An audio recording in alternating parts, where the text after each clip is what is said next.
home of Bliss Incorporated. We do this because we are passionate about families. We believe that families should continue to blossom, continue to thrive, and all. And therefore, we bring couples your way who have made this a possibility in their relationship. Now, remember that the couples we bring here are couples who are like us, like every single one of us, challenged in one way or the other. They have differences, but they've been able to find a way to use their differences to grow, to become close and continue having intimacy, even despite their differences. And that's why we come to you, because we know it is possible. We know that a happy marriage is a possibility if you choose to apply the principles that make it work. So on this show, we bring people your way who show you through their own experience how they have used these principles to ensure that they keep blossoming and having that relationship. And today we have a couple that we're going to be hearing from in a minute. I already have something I'm waiting to hear from this couple, and I'm sure that you will learn so much from them. They are none other than evangelist and evangelist Mrs. KOLADE and SUNMBO, SEGUN-OKEOWO. Welcome, Sir and Ma, to Rings That Bind. Thank you. Thank you very much. Thank you, Nancy. Yeah, it's a pleasure to have you.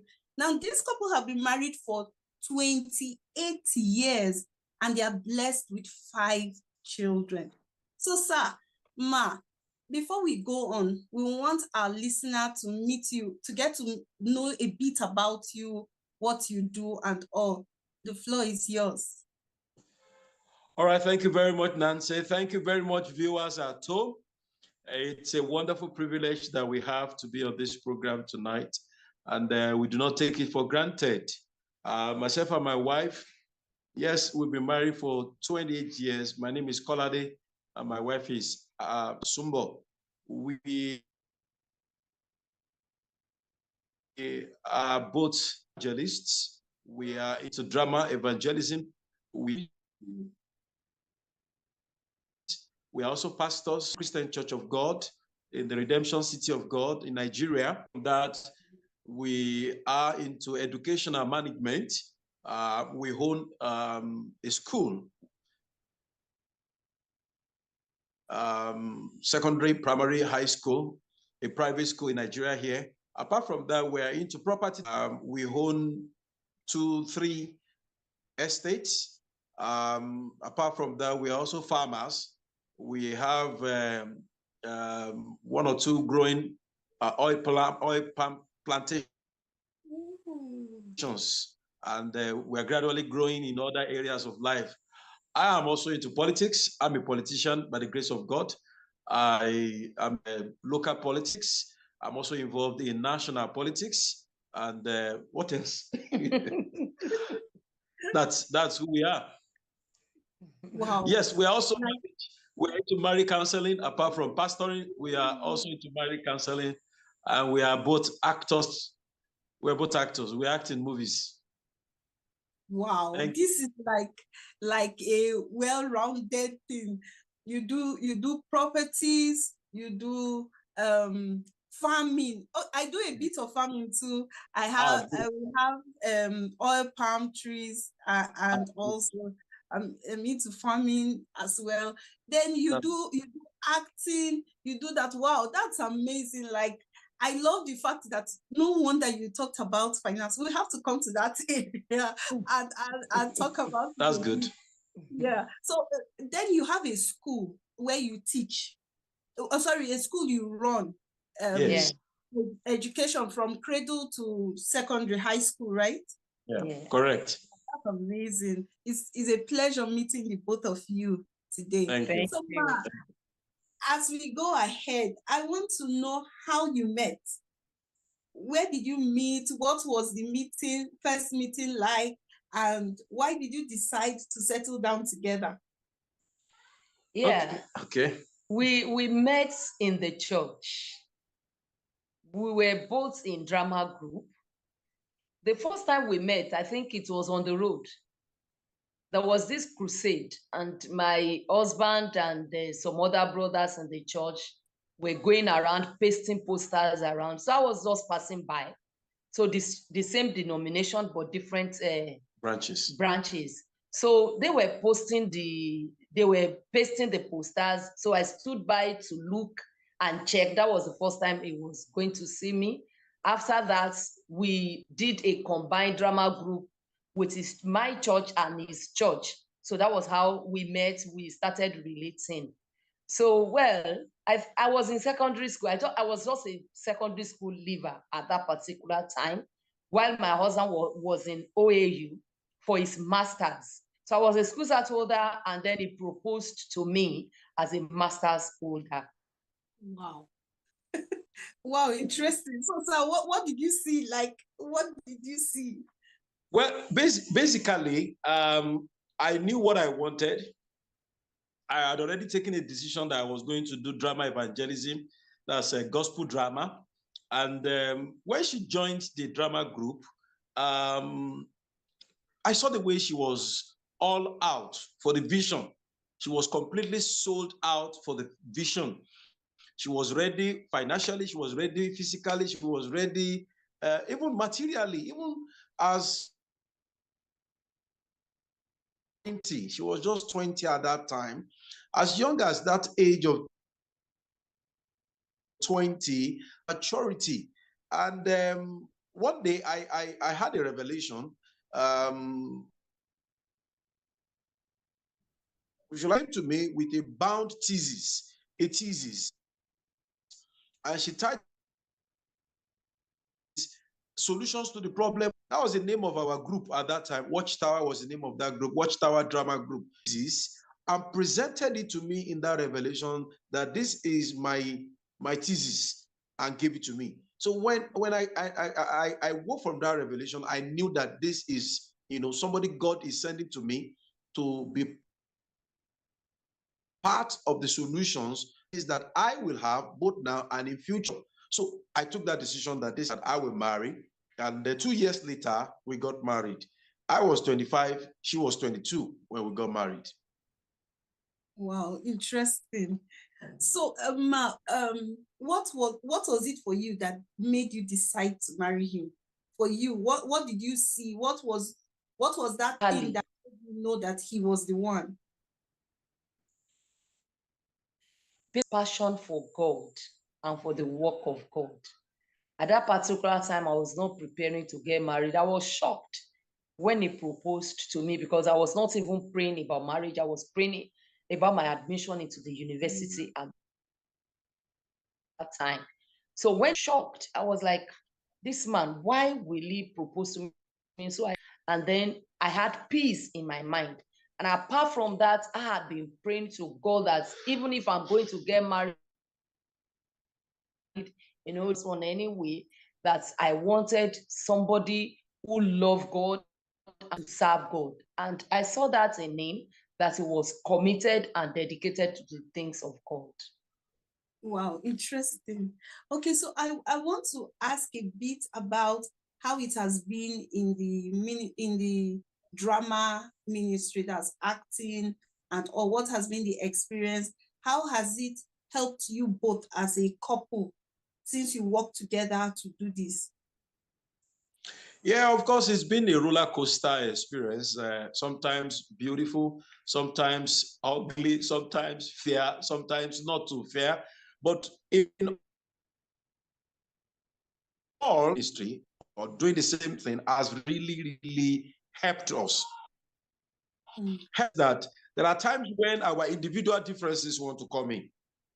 I want to do things in my own way. She wants to do things in her home. Rely on each other because of the similarities, because of the same passion, the same ministry, the same business that we do.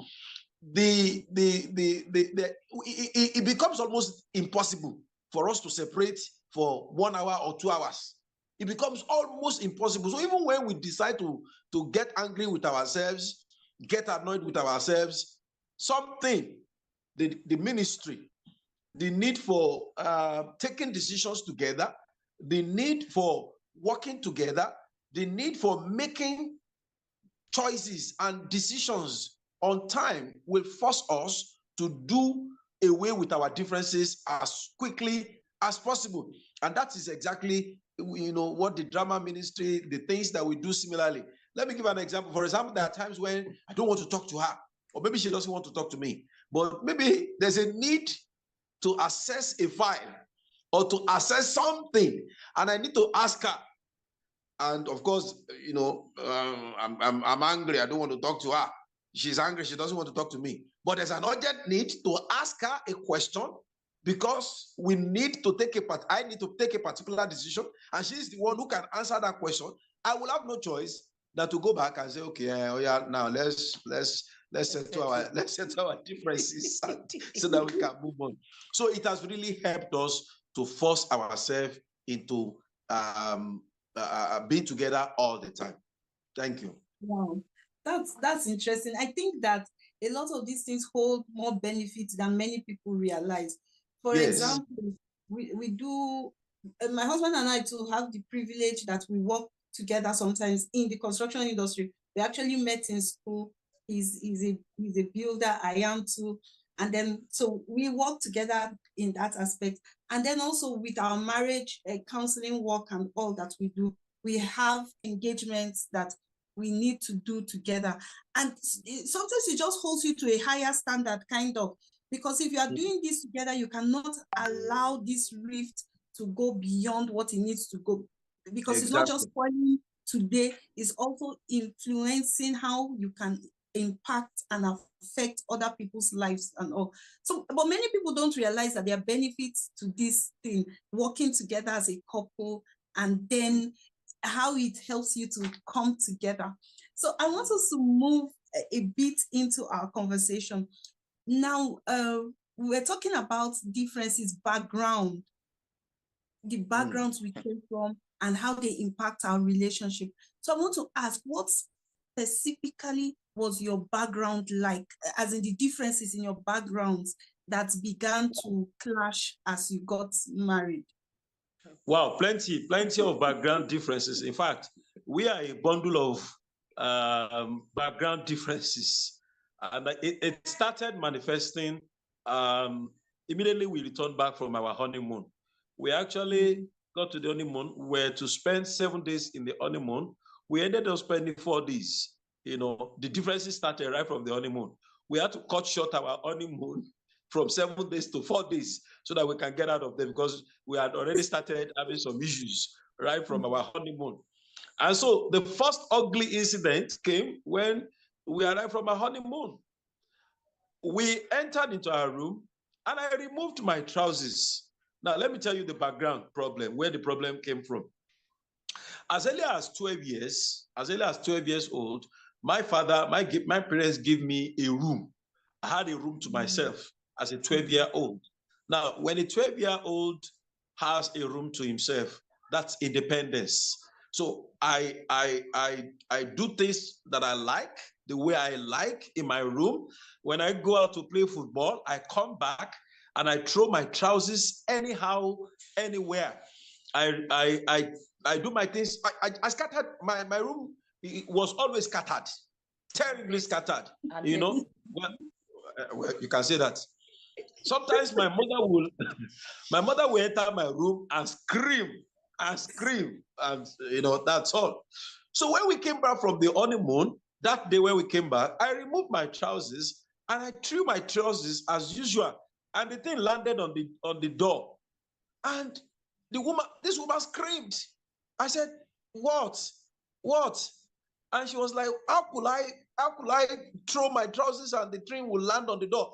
And I was like, you are lucky the thing didn't land on the ceiling fan. You are lucky it didn't land on the ceiling fan. And the problem here is that my wife on the other side lived in her own mother's room until the day of the wedding.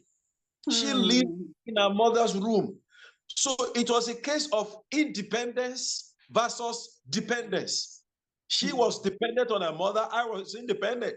She had to live, this is how it is done.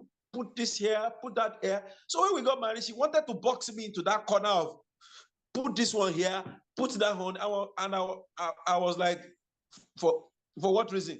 Why should I put it there? Why must this one be here? Why must that one be there? It could be anywhere for all I care. Because I've lived all alone from the age of 12 to the age of 25. I've lived my life.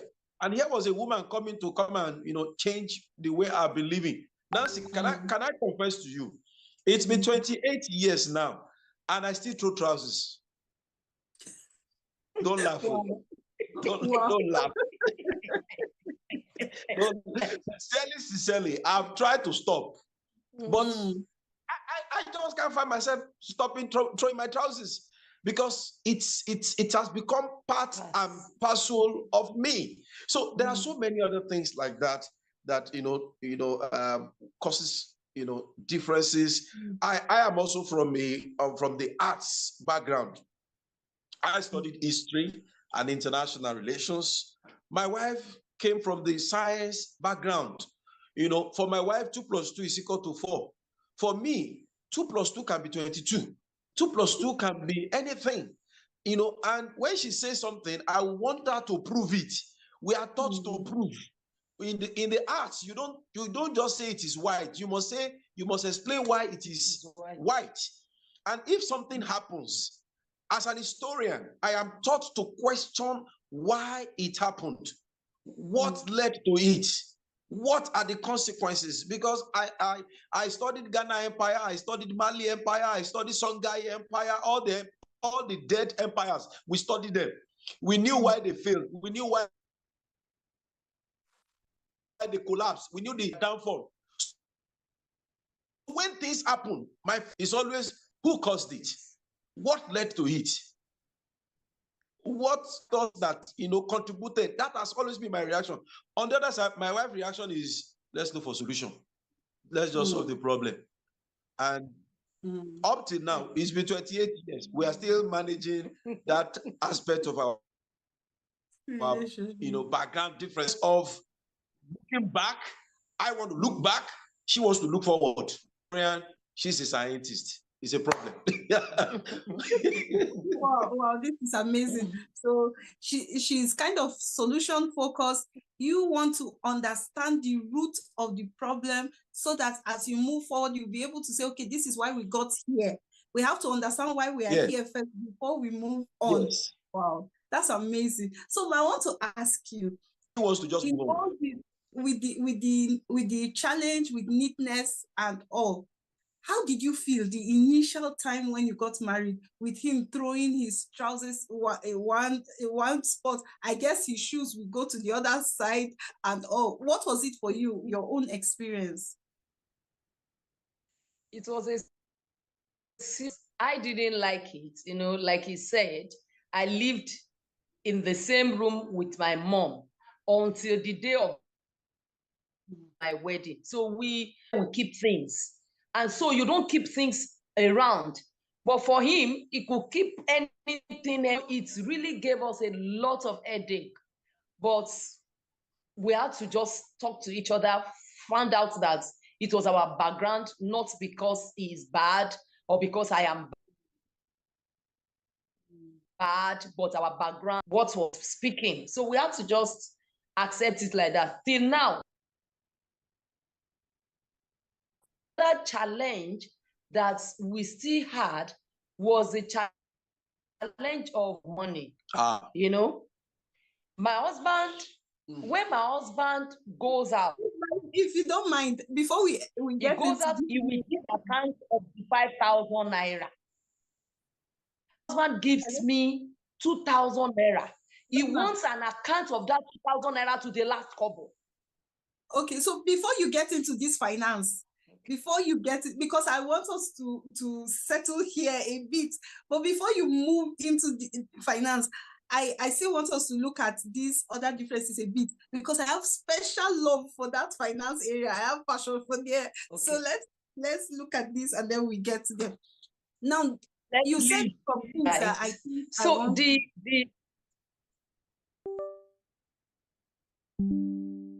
Can you hear me?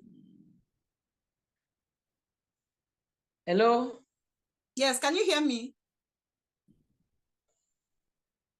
Can you hear me? Yes, I can hear you now. Yes, now. We can. Okay. So I said before you get into the finance, let's just wrap. There are a few things I want us to wrap here before we move into finance, because finance is huge and I want us to look at it a bit more. Come again, Nancy. Come again, Nancy. Okay, so I said before you get into finance, I want to pick out some things that you said. Yes, let's wrap this up, then we move into finance, because finance is a huge area and I think we should give it good attention when we get there. So you made mention of something. You said that it didn't mean that either of you were bad. It just meant that you were different because of where you were coming from and how you were raised. And I think that that's a valid point to buttress, because when people see differences, they attack differences. We try to classify them in terms of good and bad. It is good to keep a place neat. So if you are not keeping a place neat, you are a bad person. And that classification only causes problems. It doesn't help us to reach amicable solutions.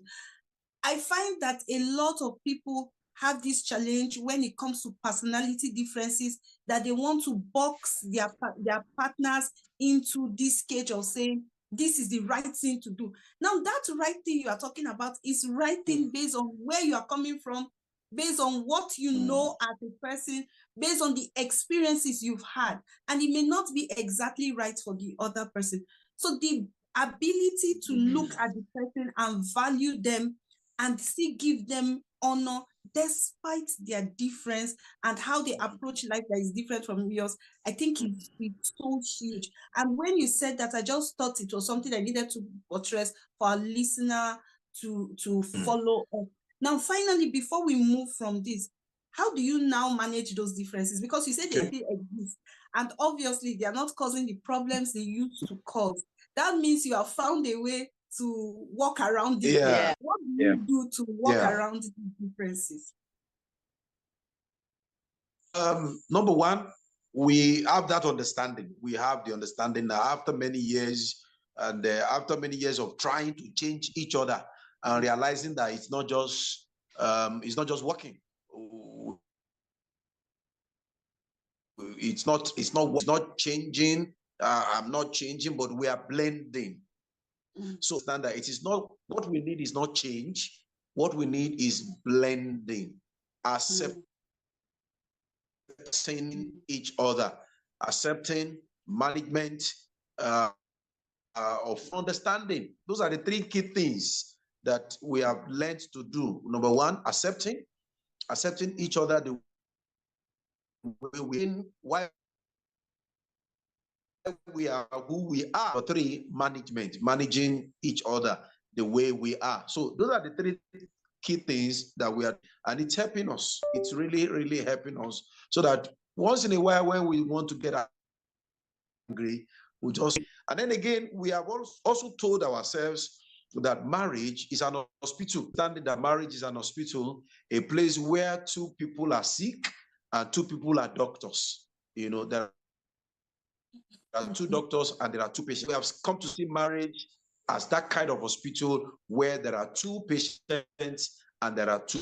So that understanding helps us to look at ourselves as both doctors and patients. That really, really helped us. Wow, amazing.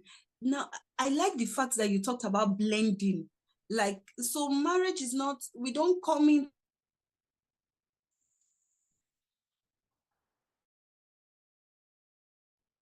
to marriage and we are blending, we are mixing up, we are bringing in our strengths, we are bringing in our weaknesses and mixing it up to make something beautiful out of it that both of us will look at and say, yes, I'm part of this and I'm glad that I'm part of this. I think that is huge. And then I like the analogy, two patients and two doctors. So I'm not perfect. Sometimes I'm good, I'm an expert. Sometimes I'm not, I'm the patient, I'm sick. And then having that mindset helps you also to look at the other person with grace, with mercy, and that makes, wow, so powerful. So yes, let's get into the finance. I really am looking forward to this, to finance. Man, started the gist with finance. Please, can you start all over again? Let's get to hear you. All right. My husband like when you go out, do accounts of how you spend. So, but for me, it wasn't like that.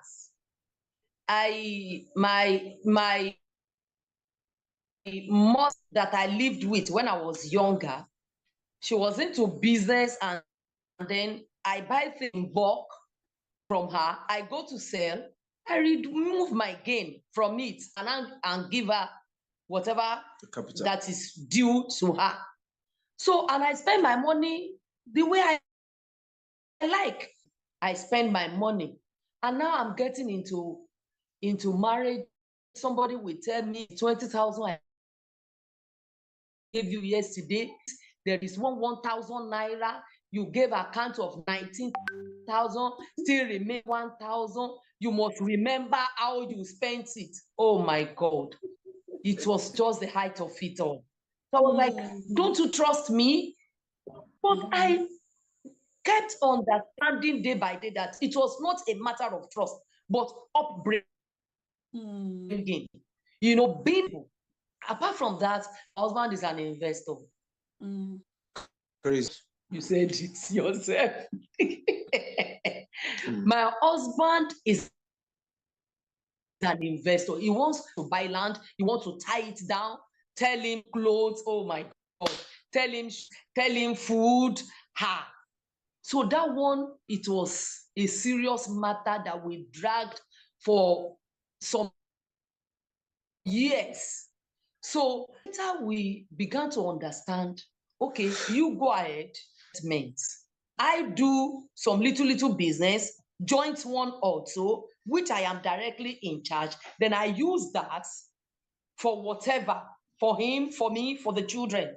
And so we are blending.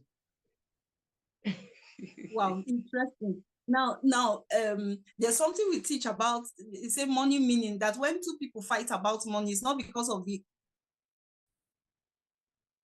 quantity of the cash, it's because of what money represents to the two people that are involved in that equation. So like when you were speaking, I see your husband is more of an investor, so somebody that is prudent with money, with his finance. He wants to know to the teeth where the money is going to.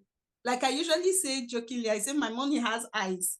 He sees clearly before he enters. He doesn't just enter without understanding where it's going to.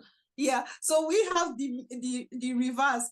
Then my husband is the one who wants flexibility. Why do I have to account? So when he gives me money and I'm writing down a budget and I'm showing him, this is how we plan to spend this money that is coming in. He's like, oh my God, just get over it already. Take the money, do whatever you want to do with it, you know? And so I understand this blend. And when I'm accounting, I will give account till the last 1 naira. This is what I did with the 1 naira. Sometimes he gets tired, you know, you just, okay, leave it later. That leave it later is because he's bored, he's tired. So I kind of understand this difference and how it works. So from your own perspective, sir, just as a young couple then, just coming into marriage and having a wife who was feeling like you were trying to stifle her or trying to control her because you were demanding her to give accounts for the monies that you gave her. How did it make you feel? What was the experience as at that time? Oh, wow.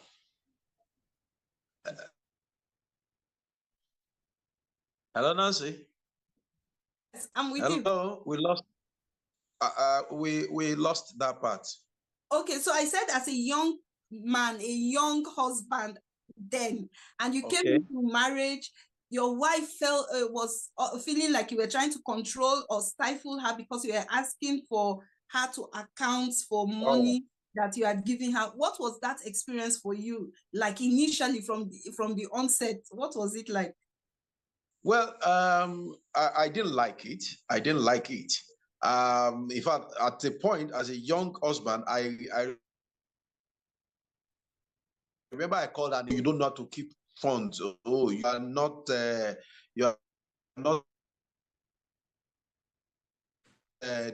and that. You have to spend.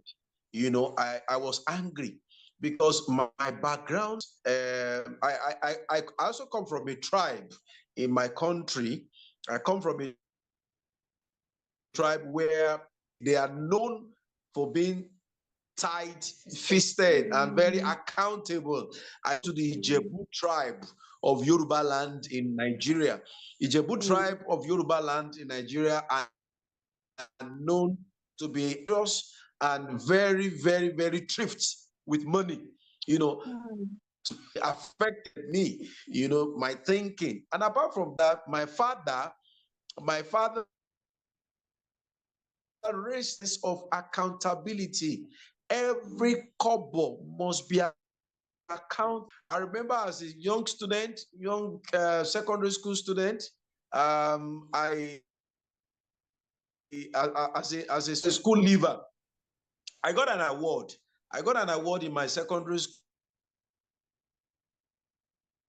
I was the best student in the arts class, and I was given the sum of 100 naira. The sum of naira was, you know, was big money in those days. So I went to market, I went to town, I spent the money myself. My father was mad at me, mad, literally mad. How could you spend on task? Ask me to write 5,000 times. I will not spend money carelessly. I had to write 5,000 times. I will not spend money carelessly. That left an indelible mark upon my young mind that you don't spend money anyhow. So more than 40 years after, that indelible mark upon my life has refused to rub off. It has become part and parcel. So when I got married and my wife was the other way, it was a tug of war. However, after many years, we had blended. We had blended. A little to the left, a little to the right. Now she too knows. So, hello, sir. Can you hear me?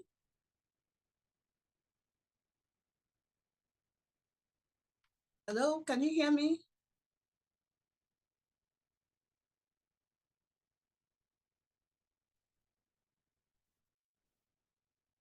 Hello? We've lost them there, I think. Network has not been good. Hello? Yes, we can hear you now. Okay, so we lost you at some point. You All right. were talking about your dad giving you that punishment to write that you will not spend money carelessly. Please continue from there because that's where we lost you. All right. So I said that left an indelible mark upon my young mind that money must not be spent carelessly. So more than 40 years that, hello, can you hear me? More than 40 years after, I still have that mark upon my life. So when I got married and my wife was the other way, it was a really battle. It was a real battle. But 28 years down the line, we have learned to blend. A little to the left, a little to the right. We have, you know, she does that too now. She also gives, you know, strict accounting of how she spends money. And sometimes I'm like, I'm like, oh, it's okay, it's enough. But the other way too, she has, I mean, I have also learned to be a little bit relaxed in my insistence on accountability. So it's both ways. We have rubbed off on each other. Wow, interesting. You know, as you speak, I know that money is one of the primary reasons couples have conflicts. In fact, it is really the first reason, one of the major reasons a couple will choose to divorce is because of finance.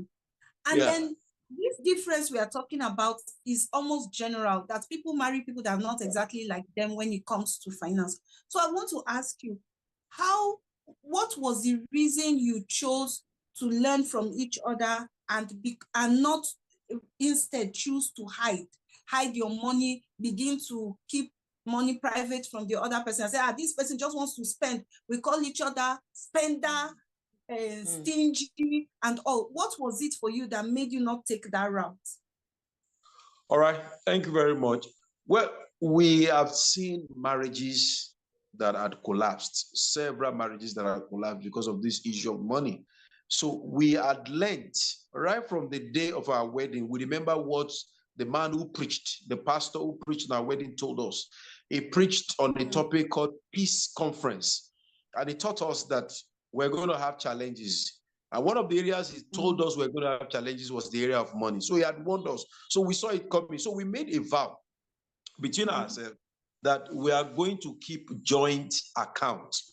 We're going to keep joint account, that we are going to have same accounts. We're going to roll our account as either to sign, you know, and that's what we have been doing for the past 28 years, is either to sign, you know. We don't have any exclusive account system, but despite that, we still have a strict understanding that this money is not my money, but our money. You know, incidentally, we just finished shooting a movie titled Your Money, My Money, you know, addressing this issue of financial crisis in homes, you know. So we had that understanding that money is always a bad master, but a good slave. So we chose that money will be our slave, not our master. So we will rather have money work for us than we working for money or fighting because of money. So that understanding has kept us to put money where it belongs. That rather than you causing us a problem, we will rather spend you, and then another one will come, because we are also investors. We invest, so money goes and money comes back. So we send money on errand rather than having money cause crisis between us. Okay, this is fantastic. Now I know that you are the money savvy one that came with the passion, the drive to invest and all into the relationship. How did you learn? How did you become this person who became savvy? Because when we teach about finance, usually we teach in two parts. The first part is understanding your background, your history with money, how you became who you are with money. And then the second part is about growing wealth. Because if you don't understand, and a lot of people fail to work together to grow wealth. So you often have one person that is very money savvy, understands what finance is and all, and the other person down here, and they are having clashes instead of growing together and coming together. So what was it for you that made you decide to learn to become a co-investor of your resources as well? By the grace of God, I made up my mind, even before I got married, to work hand in hand with whoever my husband would be. So I made up my mind. When I saw that, I felt, because I realized that we had to play to both sides. If we keep investing, for example, if we keep buying land, one day we will need money for food. We need money for clothes and shoes. So what I do now is, okay, let me face the home front while he faces the projects and the investments. Of course, with my support. The investment with my support. Oh, there's this land, this is also a acres of land that somebody is bringing, and then that acres of land is maybe 10 million, and then we have 5 million. I say, okay, go ahead, pay the 5 million. Tell them by this so time, we are going to balance up. We are working to balance up, and we must not go hungry. So I work with that to make us comfortable at home while he works for the balance of the land, and so on and on like that. And I've seen over the time that we are becoming more comfortable because of the sense of investment. You know, we can't spend all. If you make all and you spend all, you know, there will be problem. But not having to spend anything on oneself is the issue. And that's why I am balancing him up, because my husband can't forget to take care of himself, really, if I am not there. So I sometimes I just ask him to step down. We need to take care of ourselves. We need to do this. We need to do that. Okay, let's do it. And then we come up again. So just like that. And I've seen that if both of us are not putting that is inbuilt in us into this relationship, we will suffer. So that is it for me.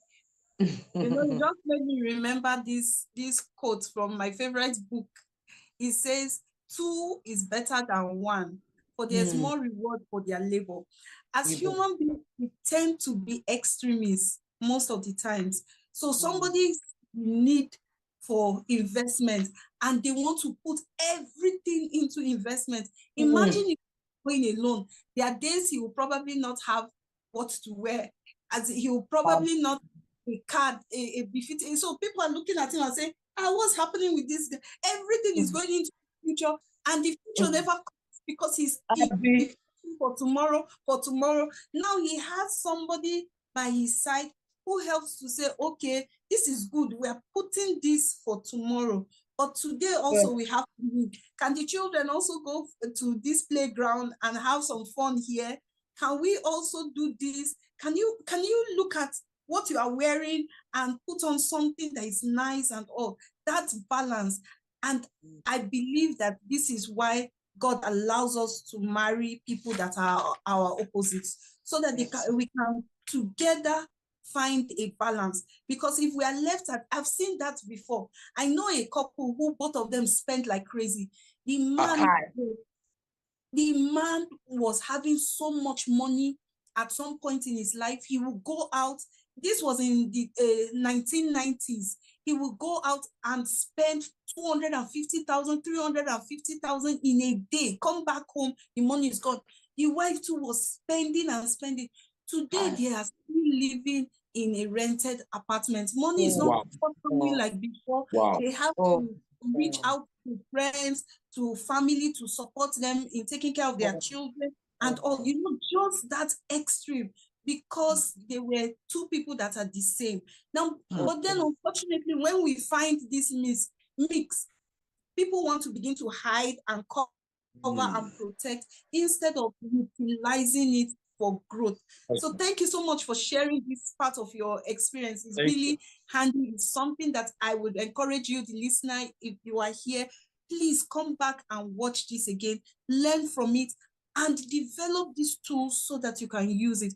We have been talking with evangelist Mrs. KOLADE and SUNMBO, yes, and evangelist Mrs. SUNMBO, and they've been sharing with us so much from their life, so much from their experience. It has been wonderful. If you are just joining, I would recommend that you come back and watch from the beginning again. So before I want us to go to our short questions. We'll take a few of our short questions, then we'll come back and we get your closing thoughts on. All right. Yeah, we'll get your closing thoughts. So our short question, sir, when is your wife's birthday? February 8th. Oh, February 8th. Interesting. So now, who is his favorite family member? My husband's favorite family member? Yes. The last child of their parents. Oh. Is that true, sir? Correct. Okay, fantastic. So, if your wife were to get an unexpected 5 million she wasn't expecting, what do you think she would spend the money on? School. To go to school and develop herself for that. No. The school she runs. Okay. Is that so? You invest the money back in your school. Wow. Yes. Fantastic.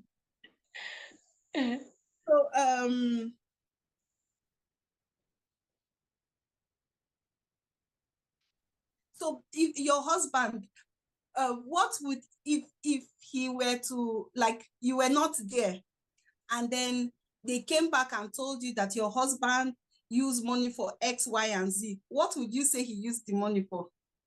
To buy land. to buy land. What else? Ministry. All right, so sir, is she correct? Like those are your first go-to. Absolutely. Absolutely. Wow, fantastic. That's interesting. 28 years has been wonderful. I can obviously see from all the things that you are doing. And we're so glad that you are blossoming and we can learn from you. We have the privilege today to learn from you. So before you take your leave, I have two more questions. The first would be, what would be your recommendation to young couples who are getting married, who have just gotten married and are beginning to discover these differences with each other, their backgrounds, because our background plays a lot on who we become and all. They are finding themselves disagreeing with finance and all. What would be that recommendation you will have for them? Well, in the course of this discussion, I've said it and I'll repeat it. My recommendation will be that do not ask or insist on changes. Rather, go for blending.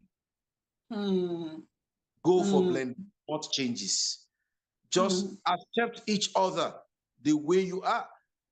99% of couples that we have counseled, this is the problem. I want my wife to change.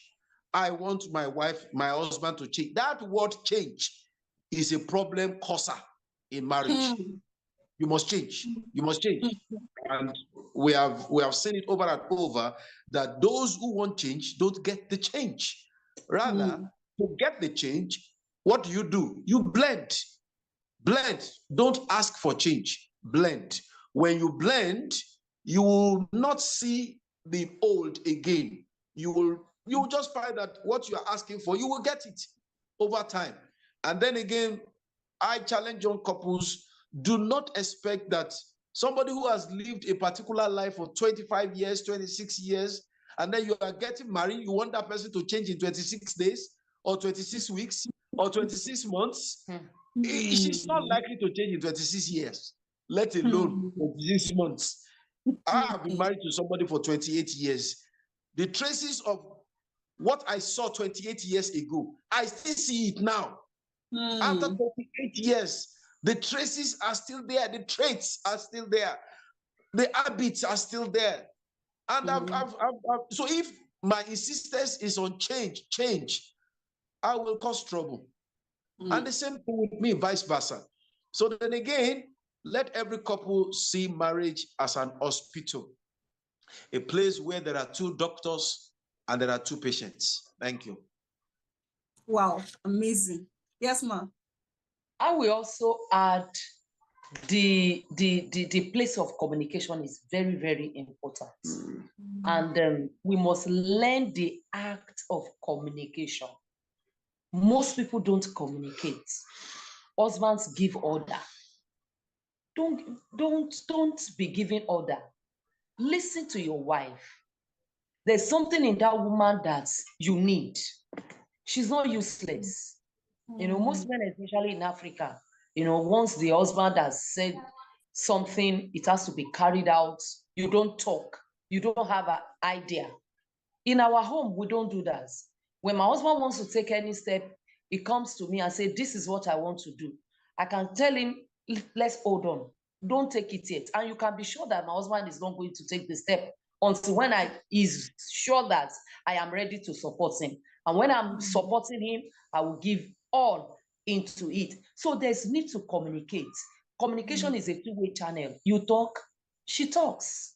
He talks, you talk. So that's how it's supposed to be. Let's communicate. Let's always communicate. Talk about it. Talk about your differences. Okay, you are like this, I am like this. How do we continue? How do we move forward? Then let's resolve it. Okay, you do it this way. Let's do it this way. If we do it that way and it's not working, let's talk again and look at another way to go about it. It is very, very important. Thank you. Wow, fantastic. As you just made a beautiful summary together. Now, I remember some time ago, earlier this year, I wrote something on Facebook. I said, to insist that your partner changes is to say that they are not good enough. It is subtle rejection. I got so many people arguing. No, or when they are doing something that is wrong, it was so much. And I'm so glad that even not just today, but we've had a few other couples who have also buttressed this point to say that we accept our partners the way they are. By influence, we rub off on each other and everybody becomes an improved version of themselves, but we don't enforce change on each other. And then, Ma, you just made mention of something we teach. We call it accepting influence, especially from the man's perspective. That's a man being willing to listen to his wife and let her opinion influence the decision he is taking. It's one secret for a happy and successful marriage. But when the man refuses to take input from his wife, he's losing value, but he's also destroying the relationship at a deeper level. Thank you so much for giving us all this wisdom in this very short time. Now, before you go, I just want to get to hear your thoughts about our show. Our executive producer, Mr. Michael, was so glad when you said you would be available to do this today, because he had been trying to get you and your busy schedule and all, but we're so glad to have you. We just want to get your thoughts on the show as a whole. Congratulate my dear friend, Michael, for doing this. This is what will make lives better. This is one program that will make homes get better. And when you have great homes, you will have a great nation. It's because the nation is made by homes. It's made up of homes. So when you have great homes, you will have a great nation.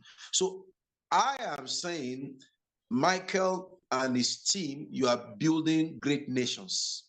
You are building great nations, because indirectly, as you build homes, you are building nations. So this is an home building program. Therefore, it is a nation building program. So I give kudos to Michael. I give kudos to you, Nancy. I give kudos to all the members of the team of this program. I celebrate you, and I want to encourage you to please continue as you reach out to thousands and millions of lives all over the world. The Lord, the good Lord that you are doing this on behalf of, will also water your own homes in Jesus' name. Thank you. Thank you so much, sir. Ma, you want to add anything? Yes, marriage is a great institution. And when we get it right, you can be sure that all other things will be right. I am telling you the truth. It's the foundation, it's the basis. No, so many people are rich, but they are not happy because their home is in shambles. So when you get it right in the place of marriage, this is not just for couples, even for singles, to build them and make them ready for their future. So when you get it right from the beginning, you know that everything about you will be right. So this is a great job that you are doing here. I want to appreciate your team for giving yourself to this, and the Lord will reward you bountifully in Jesus' name. Amen. Thank you so much. So, listener, we've had on the show Evangelist and Evangelist Mrs. KOLADE and SUNMBO, SEGUN-OKEOWO, and they've been giving us so much. They have blessed our lives with the gift of their 28-year journey. There's a quote I love. It said that if I've gone far, it's because I've stood on the shoulders of people that have gone very far. So today, in a few minutes, we've had the privilege of getting a lot of wisdom that it took about 28 years for this couple to acquire.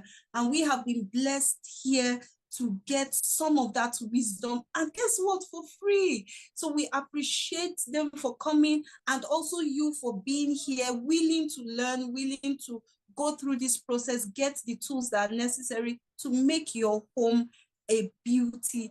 And just in case you're struggling, you don't know what to do, you don't know how to go, remember that you can always reach out to us. We have resources that we can use to help you build that home that you've always desired. So Sir and Ma, we want to say thank you again for being here and for affording us the opportunity to learn from you.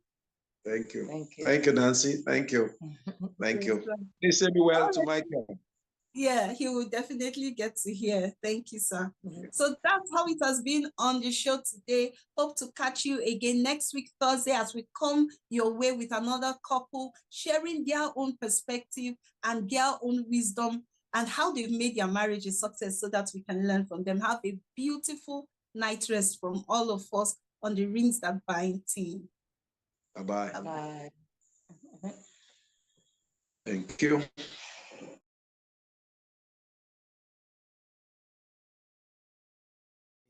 And prevent it from encroachment. Are you aware that you can generate income from your land while you are waiting for the value to appreciate? Buy plots and acres of land for oil palm farming and earn money from your land while it appreciates. One of the most thriving and profitable agri-businesses in Nigeria is oil palm plantation. This is because the oil palm is considered to be one of the healthiest and vitamin-packaged oils that is suitable for cooking several delicacies. Palm oil is also used in making soap, body creams, and as raw materials in several cottage industries. This is what gave birth to the vision of Ilusomi Oil Palm Farms, a 200-acre standard oil palm plantation based in a village via Ishara Remo and 45 minutes drive from the Ogun State Agro-Cargo Airport, Ikweru, Ileshan, Ogun State, Nigeria. It is a cooperative venture owned by Ilusomi Cooperative Multipurpose Society Limited, registered under the cooperative laws of Ogun State of Nigeria. Come and be a part of this laudable and lifetime yielding investment. You can become a stakeholder of the Ilusomi Oil Palm Farms by investing in a minimum of 1 plot and a maximum of 20 acres.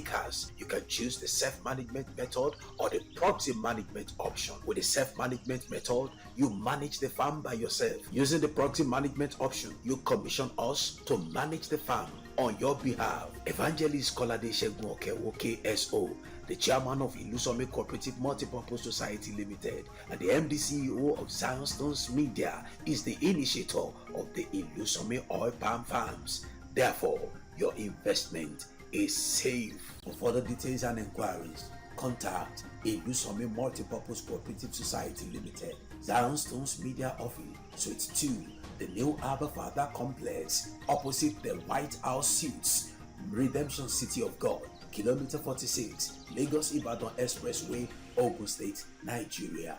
Telephone 080-3453 9934 0706 446 0716. Email zionstonesmedia@gmail.com. Ilusomi Oil Palm Farms, create a wealth in abundance.